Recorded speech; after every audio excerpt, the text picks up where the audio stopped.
Olá, começa agora mais um Correio Petropolitano na TV, primeira edição. Eu sou Rafaela Cordeiro e estamos ao vivo dos estúdios da TV Correio da Manhã em Petrópolis, trazendo as principais notícias da região, especialmente para você. Hoje é quarta-feira, dia 13 de agosto, e você vai ver a seguir. Bia Bogossian anuncia pré-candidatura à prefeitura em meio a caos político de Três Rios. Vereadora professora Lívia Miranda denuncia crime virtual com conteúdo de ódio e ameaça em Petrópolis. Funcionários sofrem queimaduras em restaurante de Petrópolis nesta terça-feira. Homens são presos por tráfico de drogas na BR-116 em Teresópolis.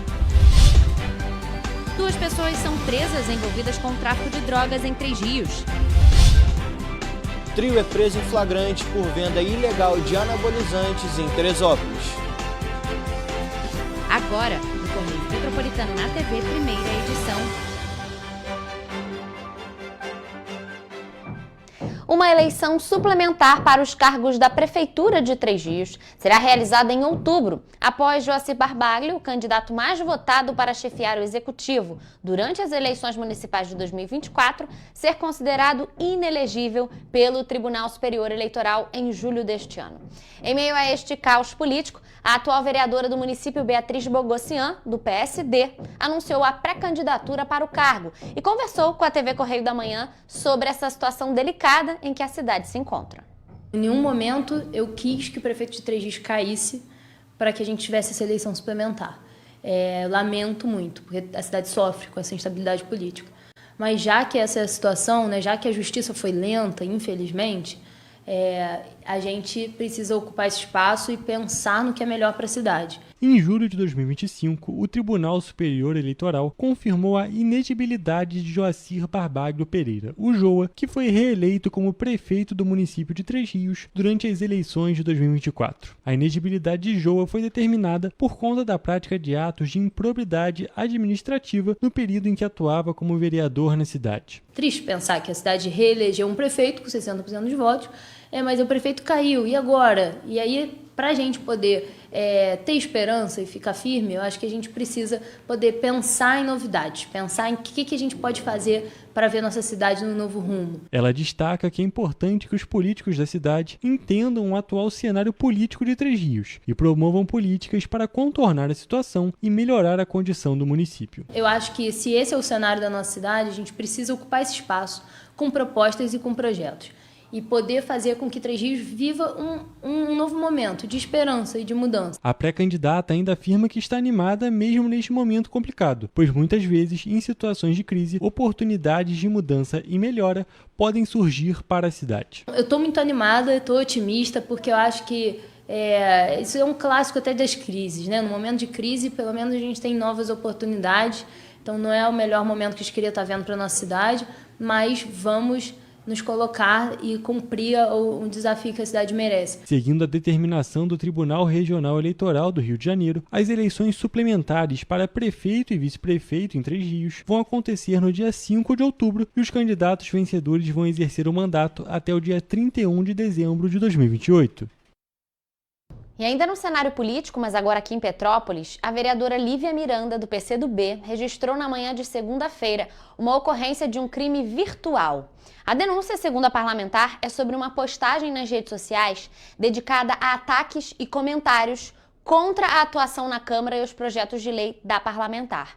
Inclusive, o conteúdo incentiva homens a irem no gabinete para cometerem atos obscenos. A denúncia foi feita na cidade da polícia, no Rio de Janeiro, nesta segunda-feira. De acordo com a vereadora professora Lívia, a publicação tinha caráter discriminatório e direcionado para a orientação sexual da parlamentar. A postagem também atacava, de forma distorcida, um projeto de lei sobre doação de leite humano. De acordo com a denúncia da parlamentar, o conteúdo da publicação desvirtuava da proposta e incitou violência sexual contra ela. A ameaça ainda estimulava homens a irem até o gabinete da vereadora para cometerem atos obscenos. Inicialmente, a polícia classificou o caso como difamação. No entanto, a vereadora e a equipe informaram que vão solicitar a reclassificação da ocorrência como violência política de gênero. Este crime está previsto na legislação brasileira para punir ataques motivados por discriminação contra mulheres no exercício de funções públicas. De acordo com a vereadora, a página onde foi feita a publicação coloca os projetos da parlamentar de forma pejorativa. Nós tomamos conhecimento recentemente dessa postagem que foi feita em uma página direcionada a fazer uma série de comentários depreciativos, uma série de comentários que colocam de maneira pejorativa as nossas iniciativas parlamentares. Então tem várias postagens lá. A publicação teve como objetivo discriminar a orientação sexual da parlamentar. E essa em específico, ela tem um alvo em virtude da minha orientação sexual. Então, nós tomamos conhecimento recentemente. O registro de ocorrência é uma forma de impedir que este tipo de violência volte a acontecer. A nossa decisão de fazer um registro de ocorrência é para que essa violência não se torne tão frequente, né, e para que ela não escale, para que ela não passe para outras medidas. A publicação atacava um projeto de lei sobre o banco de leite humano, que apenas no Hospital Alcides Carneiro funciona 24 horas por dia e salva a vida de milhares de bebês. A ideia é ampliar e estimular o atendimento do banco de leite. E o que pegaram foi esse recorte desse nosso projeto de lei e estimulando os homens a me violentarem. Que situação horrível. Claro que essa situação toda vai ter desdobramentos e você acompanha aqui na TV Correio da Manhã, claro, no nosso site e também nas nossas redes sociais. Mas agora, mudando de assunto, funcionários de um restaurante que está localizado no centro aqui de Petrópolis sofreram queimaduras na tarde desta terça-feira. Equipes do Corpo de Bombeiros e do SAMU foram acionados para atender as vítimas. O acidente foi registrado na tarde desta terça-feira. 3 funcionários de um restaurante localizado no centro histórico de Petrópolis sofreram queimaduras enquanto trabalhavam no estabelecimento. Segundo apurado, uma grávida estava entre as vítimas e as causas do acidente não foram divulgadas. Os funcionários do estabelecimento não quiseram se pronunciar sobre o assunto. No local ainda foi possível ver as vítimas sendo socorridas, carregadas em macas com o corpo cheio de óleo e abaladas após o acidente. Ambulâncias do Corpo de Bombeiros e do SAMU foram acionadas por volta das 3h30 da tarde para a ocorrência e os primeiros atendimentos foram feitos no local. A Polícia Militar também foi acionada. E através das redes sociais, o restaurante divulgou uma nota informando que o incidente foi rapidamente controlado e que os colaboradores envolvidos receberam atendimento imediato e estão estáveis e sob acompanhamento médico. Na nota foi informado ainda que os colaboradores estão recebendo apoio da equipe do estabelecimento e que esse incidente não gerou qualquer risco aos clientes ou o funcionamento do restaurante. Nós também entramos em contato com a Secretaria de Saúde para saber o estado de saúde dessas vítimas, mais detalhes sobre esse estado de saúde, mesmo o restaurante tendo dito que eles estão estáveis. Mas até o fechamento dessa edição, nós não obtivemos retorno. E, gente, na madrugada de terça-feira, agentes da Polícia Rodoviária Federal prenderam 2 homens e apreenderam mais de 10 quilos de entorpecentes na rodovia BR-116, na altura de Teresópolis. Essa apreensão, apesar de expressiva, só aconteceu por conta de um pequeno detalhe. Todo o material estava na traseira de um carro que só foi abordado por estar com a lanterna traseira queimada. Durante uma fiscalização na rodovia Rio-Bahia, a BR-116, uma equipe da Polícia Rodoviária Federal abordou um carro de passeio por conta de uma lanterna traseira queimada. Durante a abordagem, foi constatado que o condutor estava com a carteira de habilitação vencida e foram encontradas diversas sacolas pretas e galões cheios de líquidos no porta-malas. Em meio à verificação do material, os policiais contabilizaram 10 quilos de cocaína, 1 quilo de maconha, 200 frascos de uma substância rotulada como Black Lança e 5 litros de lança-perfume. Questionados pelos policiais, o condutor e o passageiro informaram que estavam transportando o carregamento para o município de Cataguases, em Minas Gerais, e que receberiam uma quantia de dinheiro no local. Os indivíduos foram presos em flagrante e a ocorrência foi encaminhada para a 107ª Delegacia de Polícia Civil, em Teresópolis. E policiais militares prenderam na segunda-feira 2 homens acusados de envolvimento com o tráfico de drogas na cidade de Três Rios. A primeira prisão ocorreu no bairro Vila Isabel e a segunda no bairro Cidade Nova. Na segunda-feira, um homem acusado de integrar uma facção criminosa em Três Rios foi preso no bairro Vila Isabel. Com ele, também foram apreendidos 376 pinos de cocaína, R$ 1.392, uma pistola e 5 munições. As equipes receberam informações de que integrantes armados de uma facção estariam escondidos em uma residência no bairro para reforçar a segurança de um ponto de venda de drogas. Ainda em Três Rios, policiais militares, por meio do programa Patrulha Escolar, prenderam na manhã de segunda-feira um jovem de 19 anos acusado de tráfico de drogas. A equipe foi acionada após denúncias de que ele estaria vendendo entorpecentes na quadra poliesportiva anexa a uma escola no bairro Cidade Nova. No local, os policiais localizaram o suspeito e, durante busca pessoal, encontraram 10 pedras de crack e uma bucha de maconha. Os dois casos foram apresentados na 108ª Delegacia de Polícia, onde ambos ficaram presos. E em Teresópolis, 3 homens foram presos em flagrante no fim de semana pela venda de anabolizantes e remédios de uso restrito na cidade e sem o uso de receita. Quem traz mais informações sobre essa ocorrência para a gente agora é o repórter Jonathan Joras. Agentes da 110ª Delegacia de Polícia, em ação conjunta com a Polícia Militar, capturaram os investigados nos bairros de Bom Sucesso e Vieira, em Teresópolis. De acordo com a polícia, ao perceber a aproximação das viaturas, o grupo fugiu para dentro de um imóvel em construção, mas foi detido pelos agentes. Na construção, os policiais encontraram uma sacola com grande quantidade de substâncias sintéticas, anabolizantes e cigarros eletrônicos. Diante dos fatos, os criminosos foram encaminhados para a delegacia da cidade, onde foram autuados pelos crimes de tráfico de drogas, associação para o tráfico e contrabando. Eu sou Jonathan Joras, para a TV Correio da Manhã. Jonathan, muito obrigada pelas informações. Nós vamos agora a um rápido intervalo e você vai ver a seguir. Problemas estruturais deixam moradores da rua Irineu Correia, no Alto da Serra, em alerta. Câmara de Nova Friburgo aprova requerimentos ligados a manejo financeiro do Executivo. BR-116 de Teresópolis recebe novas câmeras de monitoramento viário. STF garante pagamento de auxílio para vítimas do vírus Zika. Correio Petropolitano na TV, primeira edição, volta já. Petrópolis, uma cidade histórica, que agora tem um novo ponto de conexão. O Correio Petropolitano se renovou e leva o que de mais importante acontece na cidade, de maneira mais ágil e acessível. Acesse as notícias de Petrópolis de maneira rápida e prática, onde quer que você esteja. Fique por dentro dos acontecimentos da cidade, da política, da cultura e muito mais. Correio Petropolitano. A informação de qualidade a um clique de distância. Acesse www.correiopetropolitano.com.br. Rio de Janeiro, atração o ano inteiro. Tem descanso, tem folia. Noite e dia, alegria. Sol e praia, diversão. No prato ou copo, a festa, o bar, museu ou bloco. Show, cultura, história. Gravado na memória e no seu coração. Rio de Janeiro, vem se apaixonar. Rio de Janeiro, vem se apaixonar. Cidades maravilhas, campo, mata, serra e trilha. Em estado de emoção. Tem o Rio de Janeiro, que você já ama. E o Rio, que ainda vai conquistar você. Apaixone-se pelo Rio. Rio de Janeiro, vem se apaixonar.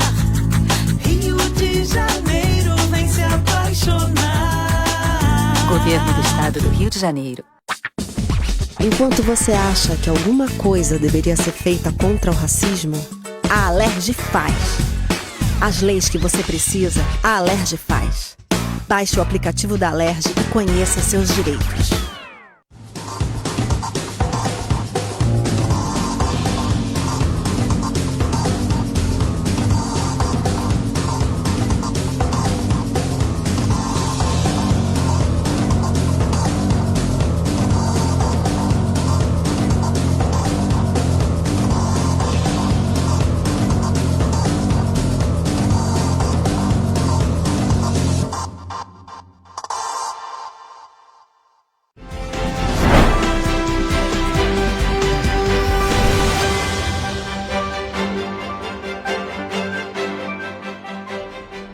Estamos de volta com o Correio Petropolitano na TV, primeira edição. Os moradores da rua Irineu Correia, no bairro Alto da Serra, em Petrópolis, estão indignados com as más condições da via. Eles reclamam de buracos e o afundamento da pista, o que dificulta a passagem de vários veículos e colocam em risco tanto os motoristas quanto os pedestres. Buracos profundos, parte da pista afundando e até um bueiro cedendo. Essa é a situação enfrentada por moradores, motoristas e pedestres na rua Irineu Correia, no Alto da Serra. Segundo os relatos de quem mora na região, o problema que começou no ano passado foi se agravando e piorou nos últimos meses. Então, a rua já estava num estado bem precário, cheia de buracos, a rua está caindo para o lado, afundando para o lado de lá, certo? Lado direito de onde eu estou. Esses buracos na rua já está desde o ano passado. Eu acho que desde da última enchente que teve em Petrópolis, ela já afundou bem. Um dos moradores do local e vizinho de Jane sofreu grande prejuízo ao cair com o carro em buracos da via. Outro problema apontado pelos moradores é um bueiro que está afundando, o que dificulta a saída de veículos da garagem. Nosso vizinho ali da frente, o Gabriel, ele tem uma BMW. Ele passou aqui, ele pegou 3 buracos que apareceram do nada e ele teve um prejuízo de 27 mil na BMW dele. Segundo os relatos dos moradores, caminhões e tratores pesados passam com frequência pela rua, o que prejudica a estrutura e agrava ainda mais a situação no local. Como vocês podem ver, vários buracos já vêm se formando ao longo da via. Ainda de acordo com Jane, a comunidade formalizou um pedido de reparo junto à Secretaria de Obras no início deste ano. Segundo ela, o secretário garantiu que o conserto seria realizado. No entanto, a promessa não foi cumprida. Nós fomos, mediante a todos esses buracos que estão se arreganhando na rua, não estão nem abrindo, nós fomos até a Secretaria de Obras e falamos com o secretário de obras, o senhor Maurício, e ele disse que viria, que nós fomos numa sexta, ele disse que viria na terça-feira aqui sem falta, que ele conhecia a rua, que ele já morou aqui. E, no entanto, ele nunca apareceu, nunca fez nada. Por fim, os moradores pedem que a prefeitura retome o processo de reparo e cumpra a promessa de asfaltar a rua para garantir segurança e evitar novos prejuízos. E a gente vê que é uma rua movimentada e claro que a situação só vai se agravar. E por isso nós questionamos a Secretaria de Obras para saber por qual motivo essas intervenções ainda não foram iniciadas e se há um prazo para que elas sejam realizadas. Mas até o fechamento dessa edição não obtivemos nenhum retorno. E bom, gente, parlamentares da Câmara Municipal de Nova Friburgo aprovaram requerimentos para buscar respostas do Executivo Municipal relacionadas a contratos irregulares da Secretaria de Turismo. Esse caso trata de possíveis fraudes nas licitações nas edições do evento Encanto de Natal, que foram realizadas em 2023 e 2024.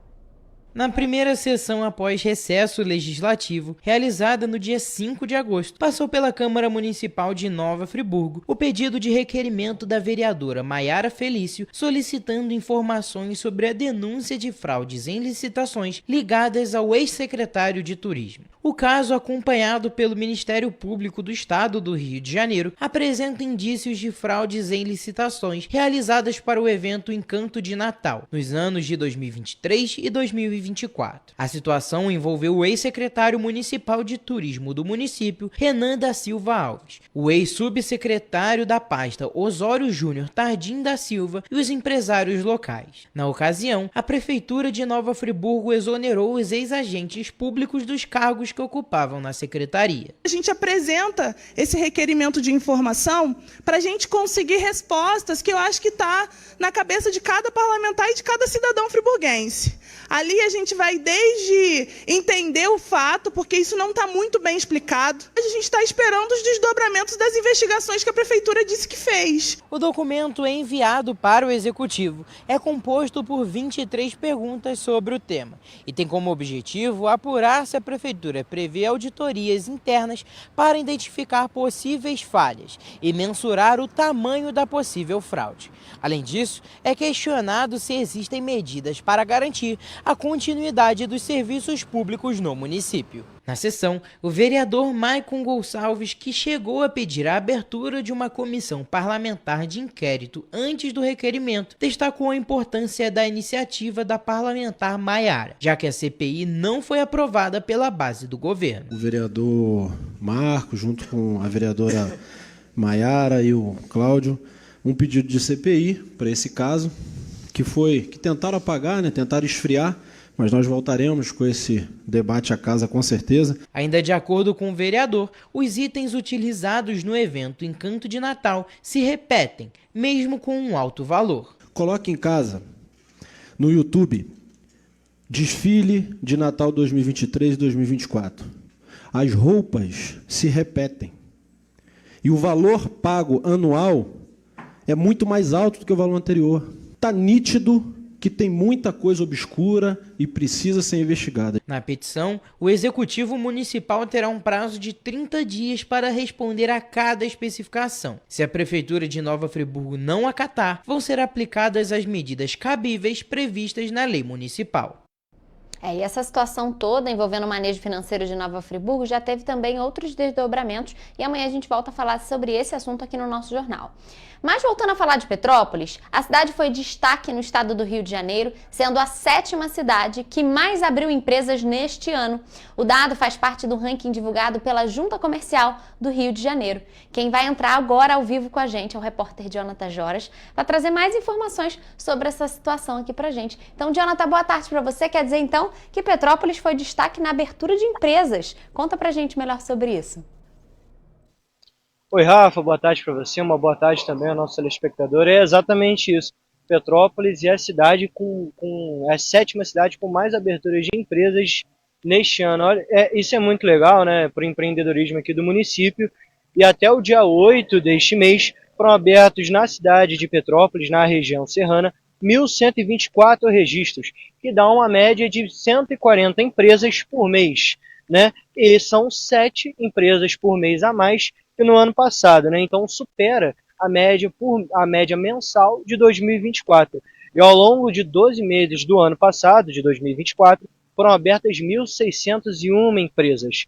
E segundo a Junta Comercial do Estado do Rio de Janeiro, o Estado, né, registrou um número recorde de empresas abertas no território fluminense nesse ano de 2025. A gente vê, né, o aumento dessa média eram 133 por ano em 2024, agora nesse ano já são 140.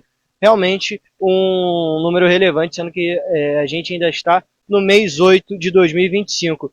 E esse resultado supera o recorde do mês anterior, computado em 2024, que registrou 7.315 aberturas, representando um crescimento de 3,8%, né? O 3,8%, aumentou 3,8% na verdade em 2025 em relação a 2024. E Rafa, o prefeito Ingo Rames destacou que Petrópolis tem uma localização estratégica e vocações para os setores com enorme potencial para o comércio, né? A gente sabe, Petrópolis é uma cidade histórica, então realmente tem um enorme potencial para o comércio, e a gente vê que por esses dados da Junta Comercial do Rio de Janeiro, a gente pode ver que realmente os números aumentaram em relação ao ano passado, o que é muito positivo aqui para o nosso município e para nós petropolitanos. Volto com você no estúdio, Rafa. É realmente uma notícia muito boa, porque a gente lembra que Petrópolis ficou em 7º das 92 cidades do estado. Somos 92 cidades aqui no estado do Rio de Janeiro. E por isso também a importância, porque a abertura de empresas podem ser traduzidas em novas oportunidades e novos empregos aqui para os petropolitanos e região. Então, Jonathan, muito obrigada por suas informações e, claro, mais uma vez, a sua participação aqui com a gente. E agora, mudando de assunto, a estrada que liga o Rio de Janeiro a Minas Gerais, que é administrada pela concessionária Ecovias Rio Minas, vai receber câmeras de monitoramento viário. A instalação será feita nos trechos da BR-116 de Minas Gerais, que corta Teresópolis e o Rio de Janeiro, além das BRs 493 e BR-465. Segundo a administradora da estrada, a iniciativa faz parte de um projeto voltado à segurança viária, à gestão de tráfego e ao aprimoramento da operação rodoviária. Quem traz mais informações sobre este assunto para a gente agora é a repórter Mariana Braga. A concessionária informou que o principal objetivo é ampliar a capacidade de vigilância, permitindo que as respostas a incidentes sejam mais ágeis, além de otimizar atendimentos operacionais. Serão instalados 464 pontos de monitoramento em locais estratégicos na estrada. A previsão é que os equipamentos estejam instalados até setembro deste ano. Segundo a Ecovias Rio Minas, a Polícia Rodoviária Federal terá acesso às imagens captadas pelas câmeras para fins de fiscalização. Vale ressaltar que em Teresópolis circulam informações falsas nas redes sociais que afirmam que as câmeras também vão ser usadas para multar automaticamente os motoristas em casos de infrações, o que não procede. Segundo a concessionária, o sistema não está vinculado à emissão de autuações. É um investimento em tecnologia para monitorar sem caráter punitivo automático.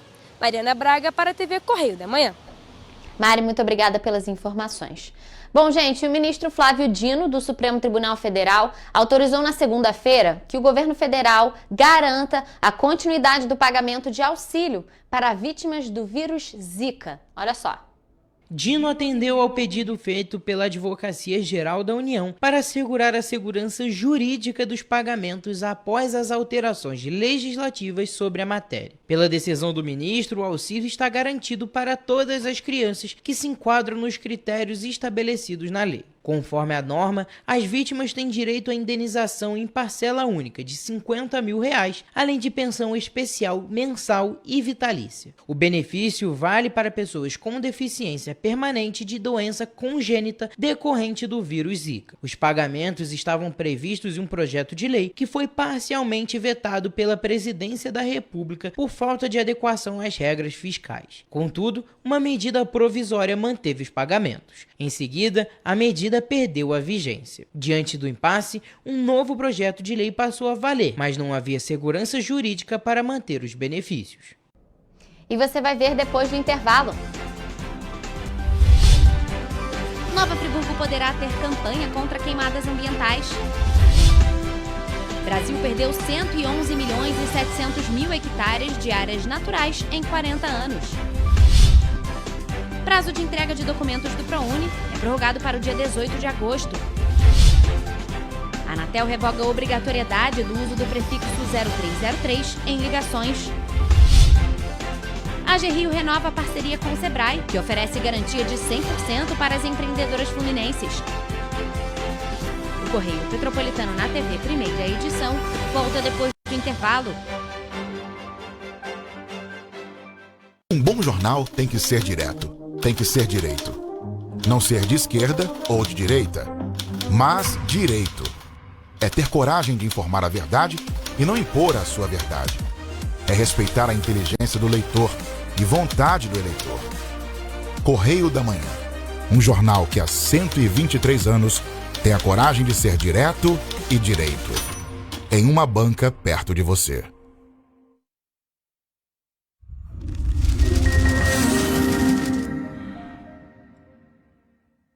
O grupo de jornais que mais cresceu no Brasil apostou na força do impresso e no jornalismo direito. Em setembro de 2025, o Grupo Correio da Manhã completa 6 anos de uma trajetória marcada por coragem, compromisso e credibilidade. Resgatamos a história do jornal mais importante do Brasil no século XX e hoje somos protagonistas da nossa história no século XXI. Acreditamos na responsabilidade de colocar a informação correta no papel. Enquanto o mundo digital muda a cada segundo, o jornal impresso permanece como referência de verdade e confiabilidade. Contamos com 4 parques gráficos próprios, no Grande Rio, em Volta Redonda, no Núcleo Bandeirante e em Areal, em Brasília, equipados com 8 rotativas de alta tecnologia que produzem todos os nossos jornais em cores. São 5 jornais diários. Correio da Manhã, Estado do Rio, Correio da Manhã Nacional, Correio Sul Fluminense, Correio Petropolitano, Correio da Manhã Distrito Federal. E o grupo vai além. Abriga o tradicional Jornal da Barra, com 35 anos de história, a lendária revista O Cruzeiro e o Jornal de Turismo, publicado há 59 anos. Na área eletrônica, temos a TVC, TV Correio da Manhã, no ar há 24 anos pelo canal 16 de Petrópolis, com estúdios também no Rio de Janeiro e em Brasília. Crescemos com uma missão clara: levar ao leitor uma informação verdadeira. É o jornalismo direto e direito. Um jornal que respeita a política e é respeitado pelos políticos. Nossas páginas e plataformas reúnem um time de jornalistas e colunistas de peso: Fernando Molica, Rodolfo Lago, Thales Faria, Cláudio Magnavita, Ricardo Cravo Albim, Rui Castro, Alexandre Garcia, Aristóteles Drummond, entre outros nomes que ajudam a construir a credibilidade da nossa marca. São 4 redações integradas e um conteúdo cada vez mais ampliado no meio digital. Grupo Correio da Manhã. Informação com tanta credibilidade que é impressa todos os dias.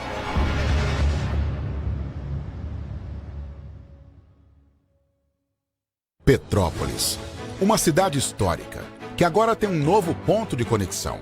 O Correio Petropolitano se renovou e leva o que de mais importante acontece na cidade, de maneira mais ágil e acessível. Acesse as notícias de Petrópolis de maneira rápida e prática, onde quer que você esteja. Fique por dentro dos acontecimentos da cidade, da política, da cultura e muito mais. Correio Petropolitano. A informação de qualidade a um clique de distância. Acesse www.correiopetropolitano.com.br.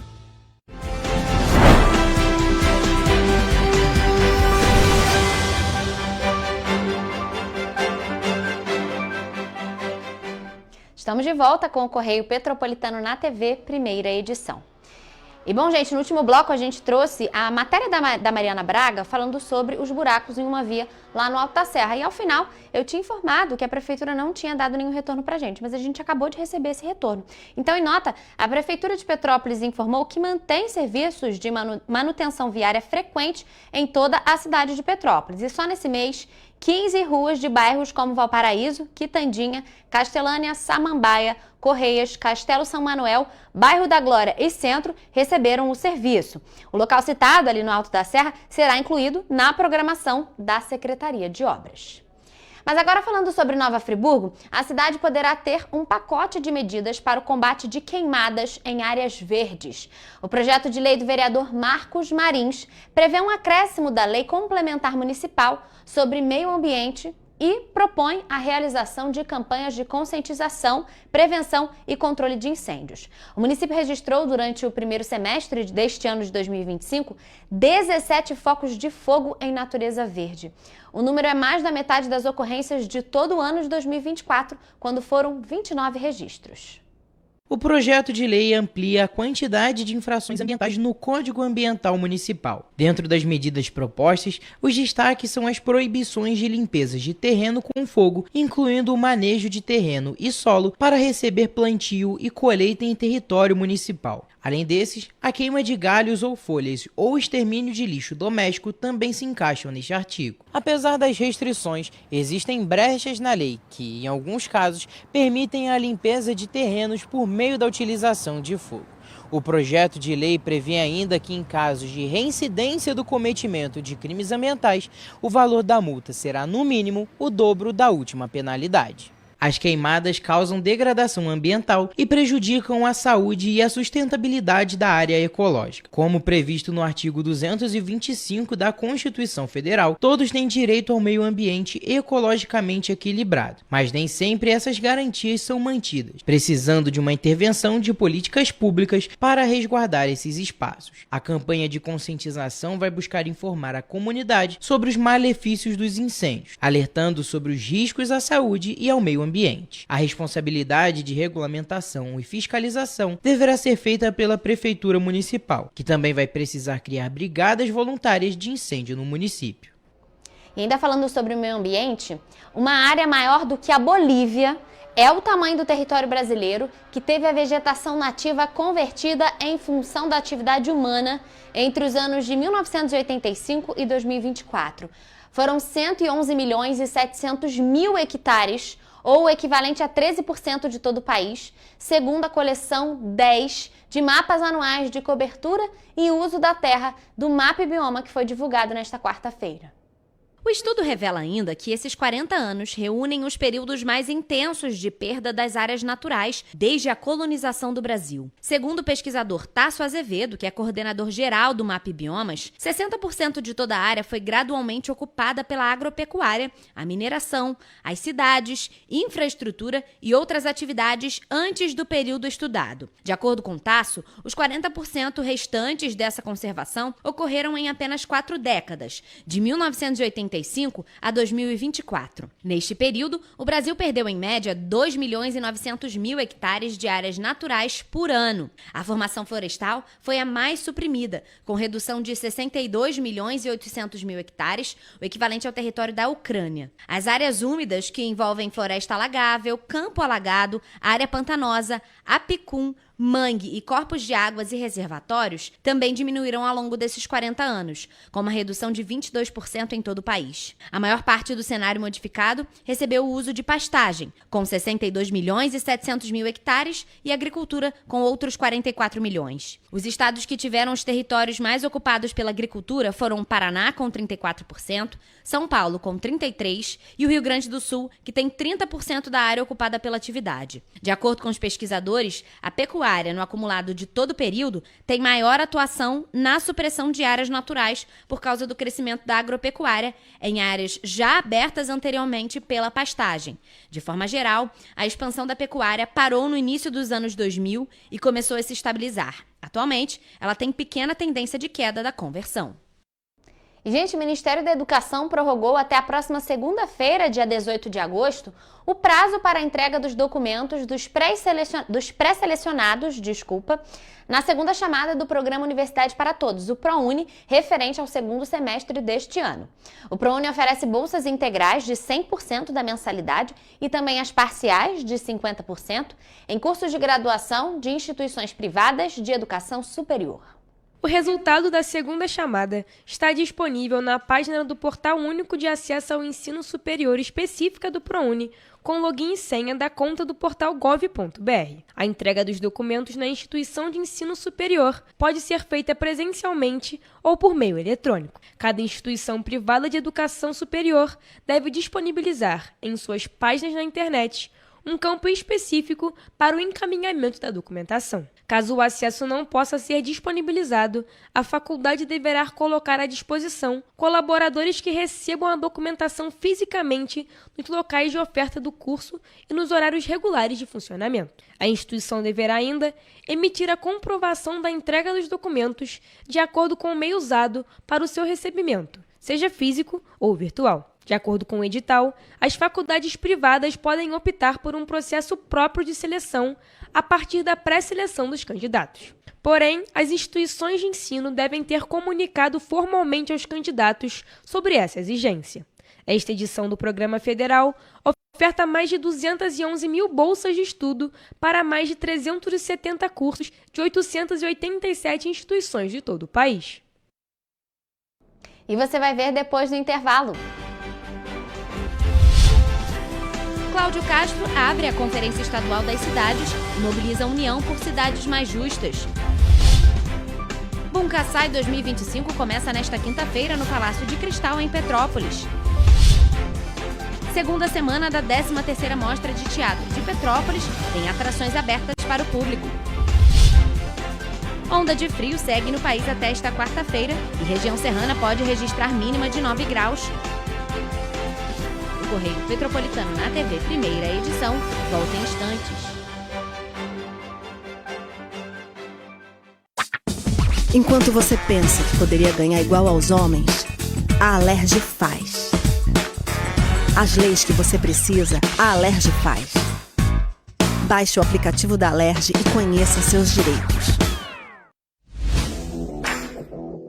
Para ter mais qualidade de vida, conte com a maior rede de academias de Petrópolis. Aqui na Corper, com uma mensalidade, você utiliza todas as unidades: Centro, Bingen, Itamaraty e Itaipava. Com planos a partir de R$ 95,00. A academia oferece ambientes modernos para você cuidar da sua saúde com segurança.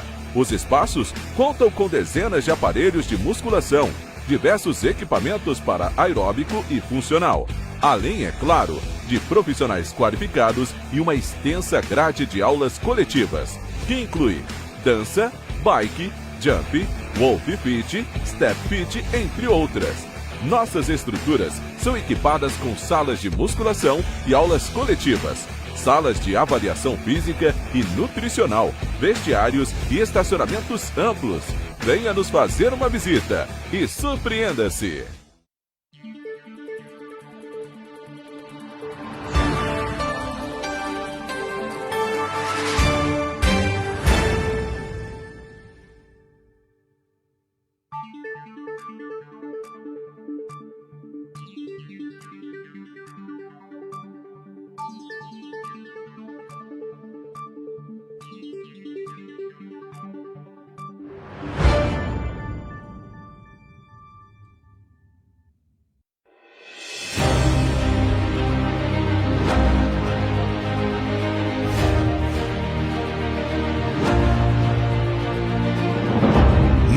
jornalismo de direita.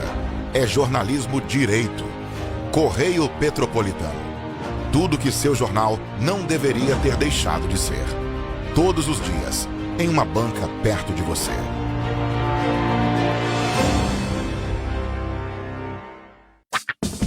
Enquanto você imagina que poderia rolar desconto na conta de luz, a Alerj faz. As leis que você precisa, a Alerj faz. Baixe o aplicativo da Alerj e conheça seus direitos.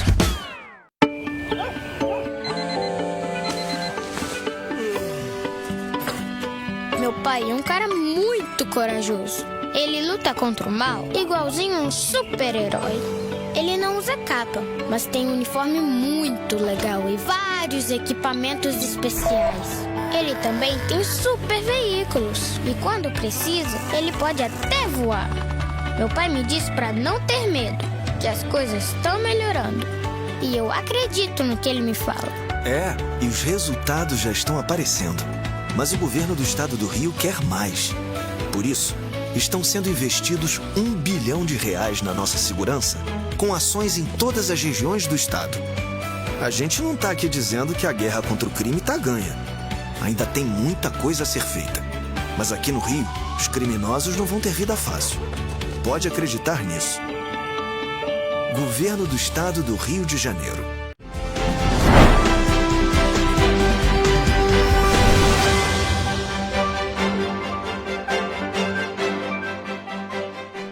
Estamos de volta. E, gente, o governador Cláudio Castro comandou na segunda-feira a abertura da 6ª Conferência Estadual das Cidades do Estado do Rio de Janeiro, realizada no centro da capital.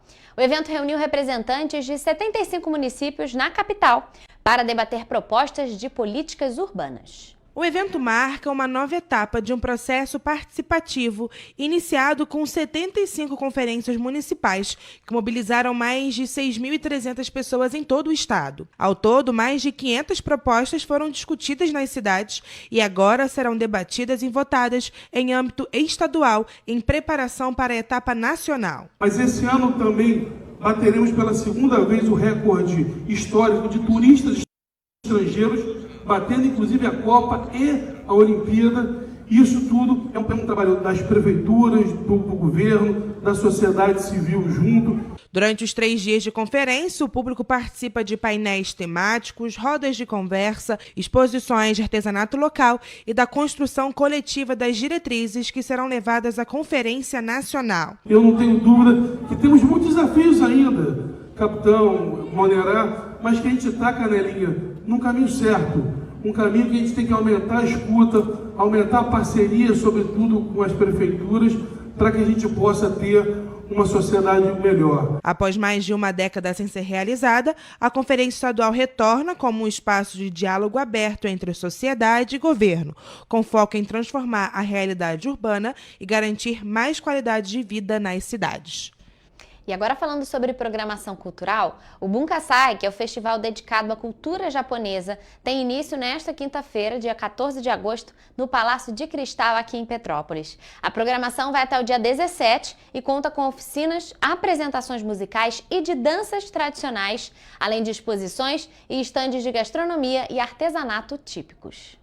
A abertura oficial do Bunkassai 2025 está marcada para quinta-feira, 14 de agosto, às 18h45, com a apresentação do coral do projeto Sol, Som e Movimento do Instituto Caminho da Roça, sob regência do maestro Rafael, interpretando canções japonesas. Às 19 horas, acontece a cerimônia oficial com autoridades, incluindo a execução dos hinos do Brasil e do Japão, a apresentação de grupos culturais japoneses e dança folclórica. A programação continua na sexta-feira com oficinas de mangá, de drone, games, contação de história japonesa, pipa e dança do dragão. Durante todo o evento, o público poderá visitar uma exposição de origami, exposição de mangá, estandes de gastronomia típica e artesanato do Japão, além da mostra sobre os 130 anos do Tratado de Amizade, Comércio e Navegação. O Bunkassai está incluído no calendário anual de eventos da cidade e é uma realização da Prefeitura de Petrópolis por meio do Instituto Municipal de Cultura, em parceria com a comunidade nipo-brasileira e apoiadores locais. A entrada é gratuita e a programação completa está disponível na rede social do evento, em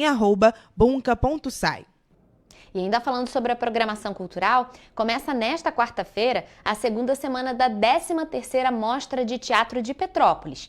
Esse evento reúne vasta programação cultural de grupos da cidade imperial e é uma oportunidade para todo petropolitano, principalmente levando em consideração que a mostra é gratuita e aberta ao público.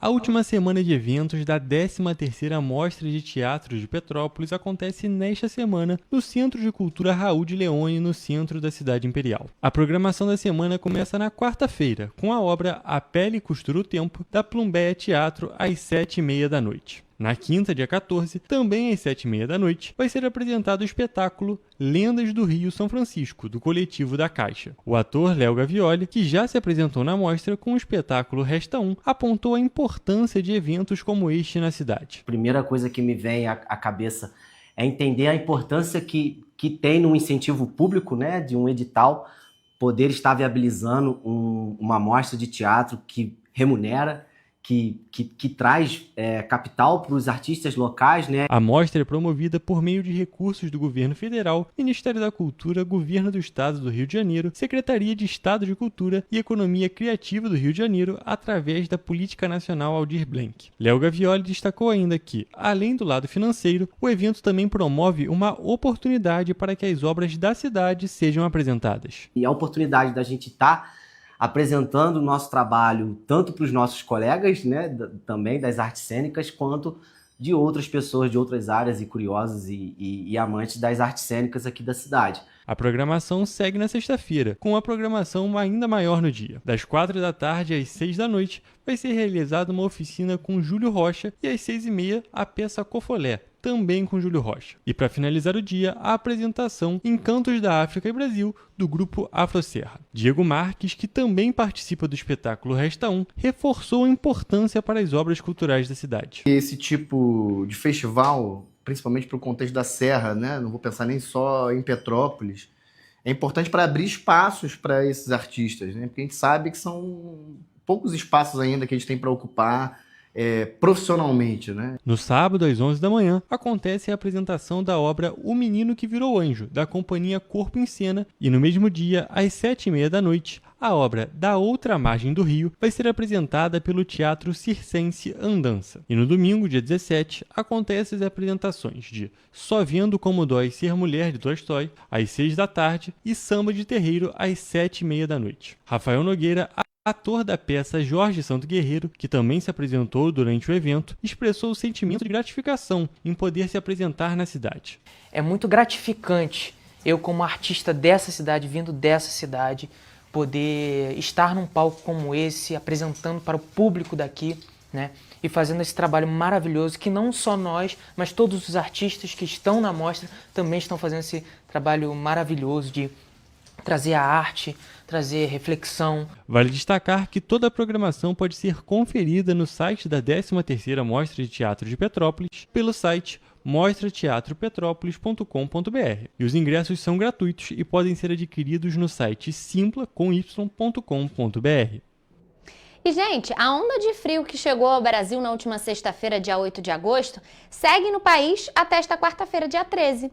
De acordo com o Instituto Nacional de Meteorologia, o IMET, a região serrana vai permanecer com as mínimas próximas dos 9 graus Celsius e já na região centro-sul fluminense as mínimas ficam entre 10 e 12 graus. O Brasil iniciou mais uma semana com frio intenso e que atinge algumas regiões do Rio de Janeiro desde a última sexta-feira. As cidades de Nova Friburgo, Petrópolis e Teresópolis, na região serrana, podem registrar mínimas de 9 graus Celsius na quarta-feira. Em Paraíba do Sul e Três Rios, na região centro-sul, as mínimas podem chegar a 12 e 13 graus Celsius, respectivamente.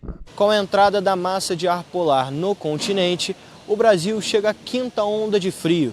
Segundo o Instituto Nacional de Meteorologia, a previsão do tempo na região serrana para esta semana é que as temperaturas sigam amenas. No caso da região litorânea, né, dessa faixa mais leste, não só a região litorânea, mas também região serrana do Rio, o aporte de umidade de origem oceânica deve manter a próxima semana com bastante nebulosidade, mas com temperaturas amenas devido à atuação da massa de ar frio. Com isso, os petropolitanos vão precisar se agasalhar ainda mais para sair de casa nesse frio, que já é esperado na cidade imperial. Petrópolis é difícil não sentir frio, né?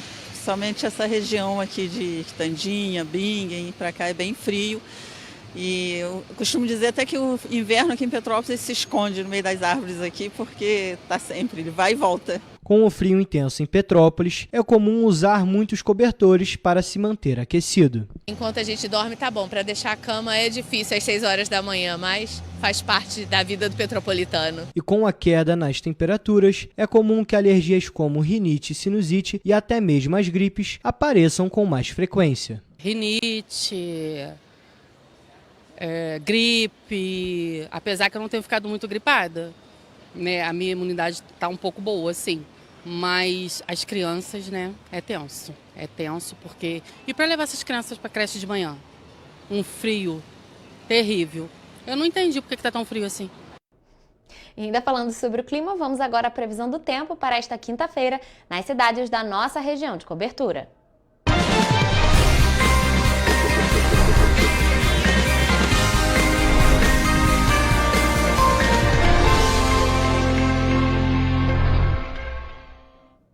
A gente acabou de trazer a informação na reportagem do Jonathan que essa onda de frio só segue até hoje aqui na região serrana e também na região centro-sul. E por isso a gente quer saber, né, como é que vai estar a previsão para amanhã. Então já estou aqui ao vivo com a Mariana Braga, que vai trazer essas informações para a gente. Mari, boa tarde para você. Então quer dizer que a partir de amanhã pode ser que comece a esquentar um pouquinho, é isso mesmo?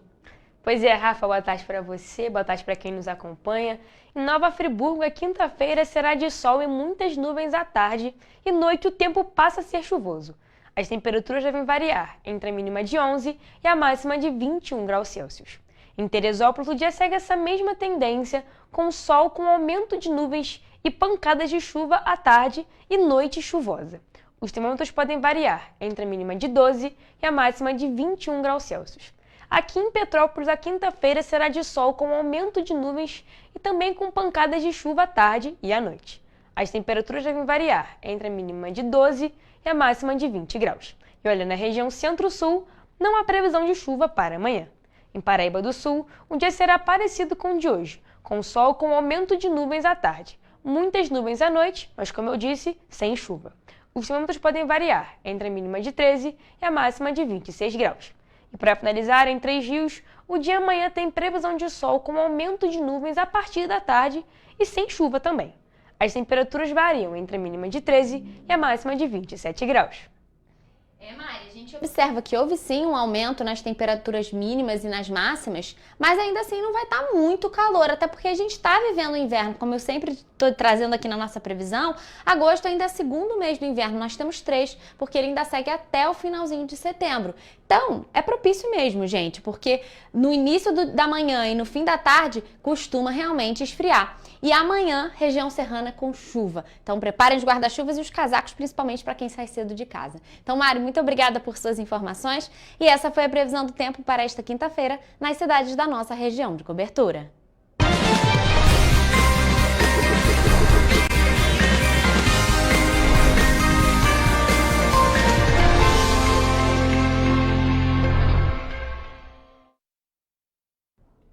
Pessoal, a gente fica por aqui, mas mais notícias e informações você encontra nos nossos telejornais, além do nosso site em correiopetropolitano.com.br e as nossas redes sociais, Facebook TV Correio da Manhã e os Instagrams, @TV Correio da Manhã e @Correio Petropolitano. Amanhã, gente, quinta-feira, o nosso encontro tá marcado. Eu espero por vocês a partir de 1h da tarde e ao vivo. Até lá!